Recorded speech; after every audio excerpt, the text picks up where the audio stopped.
প্রিয় ভিউয়ার্স, একটি প্রামাণ্য দলিল বলা চলে। বাংলাদেশে এই ধরনের গাছ একেবারেই কম, একেবারে বলতে অনেক কম। আমার জানা মতে বাংলাদেশে এই যে ফুল গাছটা দেখতেছেন, এরকম ফুল গাছ হয়তো আপনি কখনোই দেখেননি। বিশাল লম্বা দেখছেন। এটার নাম সারা বাংলাদেশে কয়েকজনে জানে, বিশেষ করে মুন্সিগঞ্জের বেশ কিছু জনসাধারণ জানে।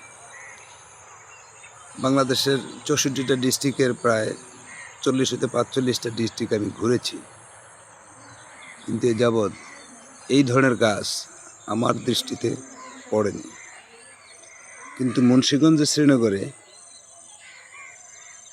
কয়েকটা জমিদার বাড়ি আছে, এই জমিদার বাড়িতে এই গাছটা অহরহ আমরা দেখেছি। 3টা জমিদার বাড়িতে 4টা গাছ ছিল। এখানে এই জমিদার বাড়ি, যে দেখছেন জমিদার বাড়ি, এই একটা জমিদার বাড়ি, এই গাছটা যেখানে, এটাও একটা জমিদার বাড়িতে পড়ছে। হ্যাঁ, ওই সামনের যে জমিদার বাড়ি, ওখানেও এরকম একটা গাছ ছিল। এই জমিদার বাড়িতে যেখানে গাছটা দেখতে পাচ্ছেন, এখানেও আরেকটা ছিল, কিন্তু এটা মারা গেছে, গাছটা নষ্ট হয়ে গেছে। আর ওই সামনের যে জমিদার বাড়ি, এই গাছটা যে মোটা দেখতেছেন, এর চেয়ে ডাবল ছিল, কিন্তু ফুল ছিল অনেক অনেক বেশি। দেখছেন ফুলটা? এই ধরনের ফুল দেখছেন কি? এই গাছের নাম জানেন কি? যদি জেনে থাকেন কমেন্টে অবশ্যই জানাবেন, কিন্তু না জানলে আমি অবশ্যই জানাবো। বাংলাদেশের ইতিহাসে এটা বিরল। আমি ইন্ডিয়াতেও দেখি না এই গাছ।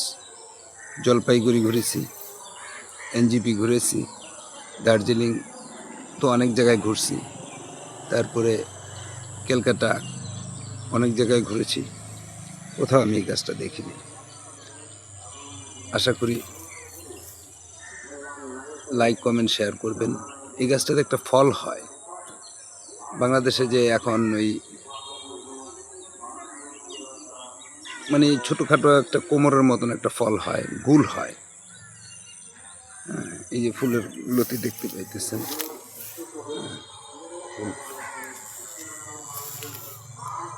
পুরা শরীর ভরা ফুল হয়, কিন্তু পাতাগুলি ঝরে যাবে কিছুদিন পরে। এটার নাম হচ্ছে, হিন্দুরা বলে, হিন্দুদের পূজার জন্য ব্যবহার করে। এই গাছের ডাল দেখতে পাচ্ছেন, এই ডালে ফুল হয় বেলের চাইতেও 3 গুণ। মেহগনি গাছের যে ফল হয়, ওর চাইতেও ডাবল হয়, কিন্তু মাকাল ফলের মতন। ফলটা ভাঙলে একেবারে নীল হয়ে যায়, সাদা থাকে।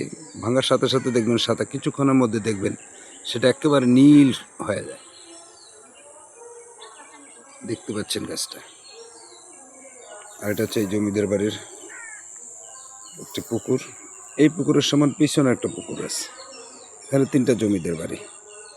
সামনেটা হচ্ছে নন্দলাল রায় বাহাদুরের, এটা যশোদা রায় বাহাদুরের, আর এটা হচ্ছে পুলিন রায় বাহাদুরের।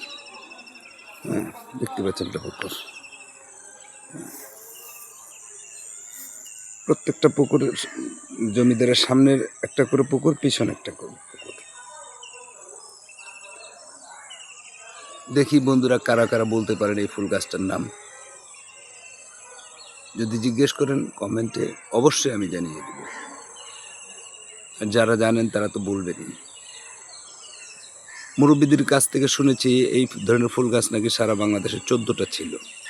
তারাও দেখেছে কিনা জানি না, কিন্তু এখানেই 5টা ছিল, 4-5টা।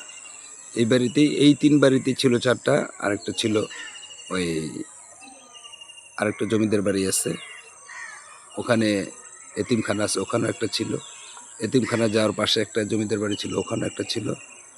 তো হিসাবে দেখা যায় এই 3 বাড়িতে 4টা ছিল, আর ওখানে 2টা, 6টা। ওই 2টা অবশ্য নাই। এখন এই একটা গাছই আমাদের এলাকায় এই গাছের বংশধরের ইতিহাস বহন করতেছে। ধন্যবাদ সবাইকে। ভালো লাগলে অবশ্যই লাইক কমেন্ট শেয়ার করবেন।